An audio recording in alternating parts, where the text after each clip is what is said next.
Today we're making fondue for two.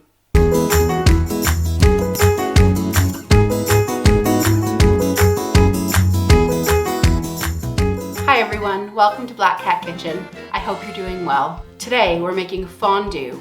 This recipe makes just enough for two people, with maybe a little extra, for that perfect Valentine's Day dinner. Fondue is a popular Swiss dish, and it's one that I absolutely love.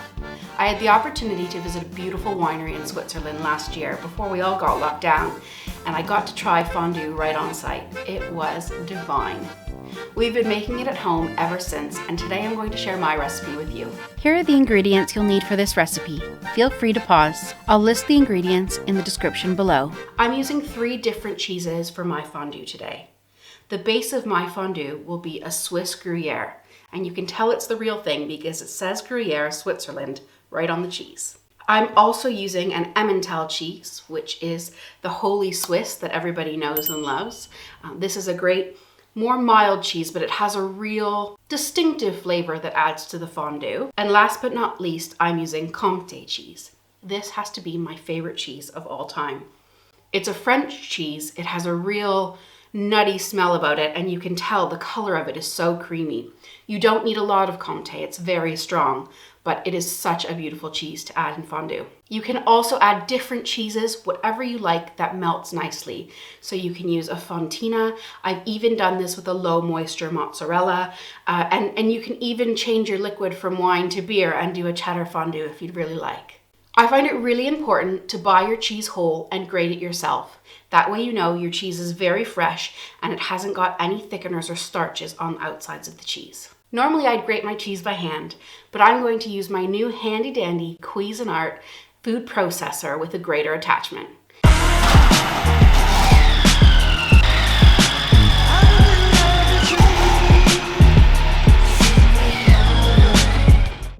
And there are all our cheeses grated and ready to go. So you'll just want to give your garlic a slice, just one. Peel the skin off.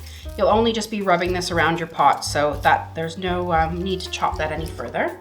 To our wine, we'll add our lemon juice, just a teaspoon. Traditionally in a fondue, you'd use kirsch, which is a cherry flavored liqueur. But I like to add my own Black Cat Kitchen twist on it, and I use apricot schnapps instead. You can use whatever schnapps you'd like, or if you haven't got kirsch or schnapps in the house and you don't want to purchase a whole bottle just for that, you can use a little bit more white wine just to mix into your corn flour. So we're adding our schnapps to our corn flour. I'm just giving that a little stir. This slurry will help to stabilize your fondue, allowing your cheeses to meld very nicely with your wine. And also, that apricot schnapps or kirsch, whichever you use, adds a nice, just little bit of sweetness to balance out those flavors. Now, fondue was a big craze in the 70s, so you may have a fondue pot tucked away that you haven't used for years and years. Have a look and see if you've got one. If not, you can buy one secondhand or online for relatively inexpensive. Now, you can do this in a regular pot if you can't get your hands on a fondue pot. You just may have to reheat your pot a few times during your dinner. So we want to add a little bit of garlic flavor to our fondue, but we don't want it to be too strong. So we just take our garlic clove and rub it, the cut side down, on the inside of the pot, just to flavor it a little bit. I've got my fondue pot on my stovetop, but you can do this right on your fondue burner if you'd like. I just wanted to demonstrate for people who may not have a pot. So we're going to turn our heat to medium, and to the pot we're going to add our white wine and lemon juice mixture. I'm using a Riesling for this recipe. Riesling comes from the eastern region of France, which is the closest to Germany and Switzerland, so you'll get those similar flavors. Once your wine starts heating up, we can start adding our cheese. I like to add my cheese in 2 increments. Start with half, give it a bit of a stir and let that start to melt, and then add the rest in. Now that that's started to melt, let's get the rest of our cheese in. On medium heat, just continue stirring. It'll take about 5 minutes or so to get it nice and smooth. The key to stirring fondue is not to do it in circles, but to do it in figure 8s and zigzags. This will make sure your cheese is nice and creamy and not stringy.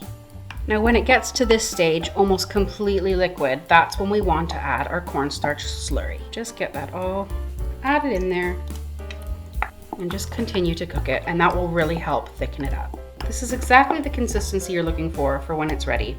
Before serving, we're going to give it a little seasoning with some fresh cracked black pepper, as much or as little as you want, and a healthy grating of freshly grated nutmeg. Optional, but recommended. Once it's seasoned, leave it on a very low heat. Put the lid on the top of the pot and it will thicken up perfectly. I've put together a little board of some items to dip. So here I've got some roasted new potato, which I've left the skins on.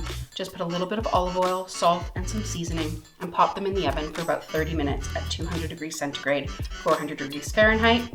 We've got some green apples, which add a nice tartness and go really beautifully with the cheese. Some raw cauliflower, your traditional bread, and on the side, to lighten it up a little bit, I've added some pickled onions and cornichon, some little small cherry tomatoes, and some olives. I'm going to light the flame for under our fondue pot. You can use matches or a lighter, but when you've got a kitchen torch, why not use that? And for your chance to win one, check out our creme brulee video. You can adjust your flame as needed using the little lever on the side of your burner. Give it a little stir, make sure it's all combined in there, and you're ready to go.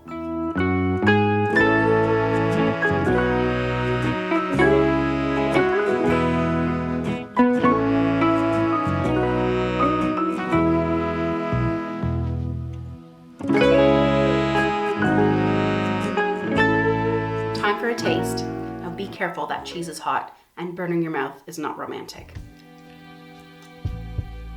That comte cheese adds such a beautiful buttery nuttiness to that fondue, and the gruyere is so smooth and creamy. That little bit of apricot is so sweet, and I know it's not traditional, but it's something that I just really love. So whatever flavor you like, give it a try.